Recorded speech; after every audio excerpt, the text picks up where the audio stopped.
So Senator Nelson, welcome. Well, thank you, Mr. Chair. I so appreciate the opportunity to continue this important discussion. And I just wanted to share a couple things that I thought would be very appropriate for this committee to think about or in the future. And Mr. Chair, I believe that we have the A22 amendment. We know that's not going to be adopted today, but if members would like to, do they have a copy of that, Mr. Chair? I'm sorry, what? Do the members have a copy of the A22? If they don't, they will soon. All right, Okay, thank you. Thank you. So, so members, the A22 amendment speaks to cannabis limits. And in addition to that A22 amendment, I also am having distributed to you a little chart that shows what the current OCM rules are. It was a little hard to find, but they are updated as of April 14th. And then on the right, it shows what, according to the medical experts, and we can talk much about that, what I believe those limits should be. And you will notice that that's the genesis of the A22 amendment, is getting those limits in line with the medical experts. And the first one that you will notice is the concentrates. And actually that is probably the most concerning. The OCM rules that 80% is the limit for THC concentrates. However, as of August 15th of 2024, the Minnesota Society of Child and Adult Psychiatry noted that 70% THC concentrate limit is dangerously high. And at that time, no other state was known to have that extremely high dose. So if there's one thing that I could really have you mark is incredibly important is changing that concentrate limit to the recommended 30% THC limit, and you will see that is in the A22 amendment. There are a few other limits too that should be adjusted as well, and my comments are based upon a number of I'd be glad to share the references: National Academies of Science, Engineering, Medicine, Cannabis Policy Impacts, Public Health and Health Equity of 2024, the Association of Cannabis Potency with Mental Health and Addiction, Systemic Review, that's in the Lancet, and that was Volume 9, Issue 9, and then the report of recommendations of the High Potency Cannabis Think Tank to the state of California, and that was in October 30 of 2024. And I don't want to take too much of your time, but you will notice on the chart that I have given you on THC content limits, you'll notice the tropical transdermal limits are currently 1,000 milligrams per package. The recommendation is half of that, 500. The flower, concerningly enough, has no limit. Of course, the recommendation is 10% THC. And then the low-dose hemp edibles were straight in line with that, not any issues there at 0.3. And I don't think I mentioned, the combination flower and THC concentrate should be banned. We have a 50% total THC.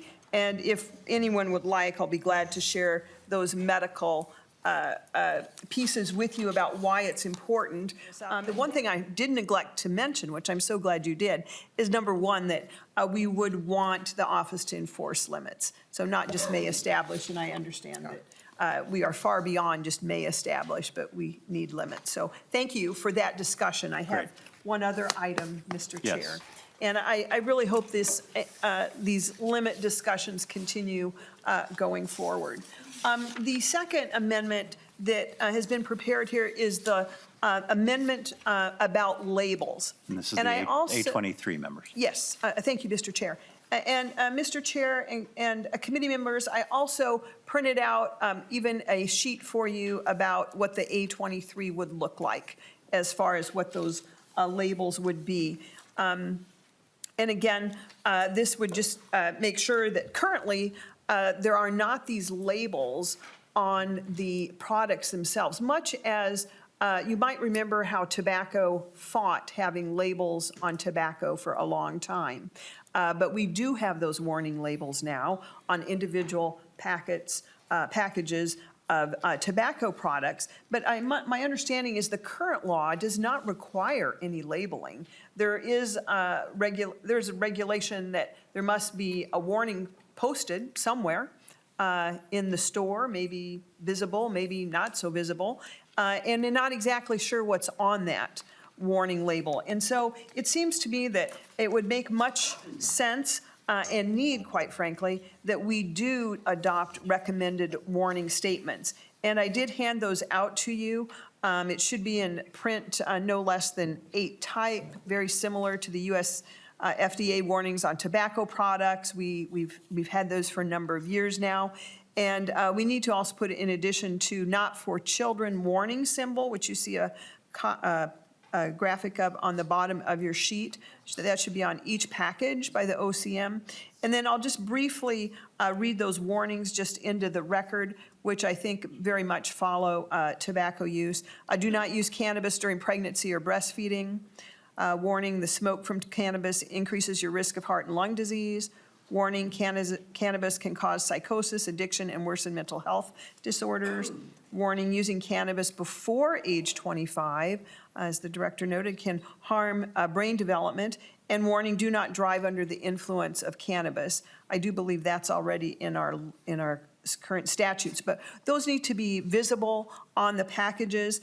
And I also listed on the sheet for you the rationale for these warning statements based on references from the March 2025 Canadian government cannabis health warning messages, and you're welcome to review that. And I would just thank you for the discussion, Mr. Chair. I'm hoping this is an important issue, and I'm hoping we can see these go forward in the Great. future. Thank you. Yes, I just wanted to mention one other thing, which maybe somebody can hand out for later reading. I don't want to take your time today, but when it comes to labels, there's a great article that the pages will be passing out to you regarding why labels are needed and maybe looking at some historic things that worked regarding labels from tobacco. And what's interesting is, I just want you to know, this article is written by Dr. Kevin Sabat, who was a White House drug policy advisor for 3 presidents, President Obama, President Bush, President Clinton. And the second author, Robert Weiner, also was a director of public affairs for the Office of National Drug Control Policy under President Clinton. And so I think these are important people to listen to and to think about as we go forward with our cannabis policy here in Minnesota. So thank you, Mr. Chair, for the time to put these things forward, and I appreciate your time. Thank you, Senator Nelson. Any further members on this? All right.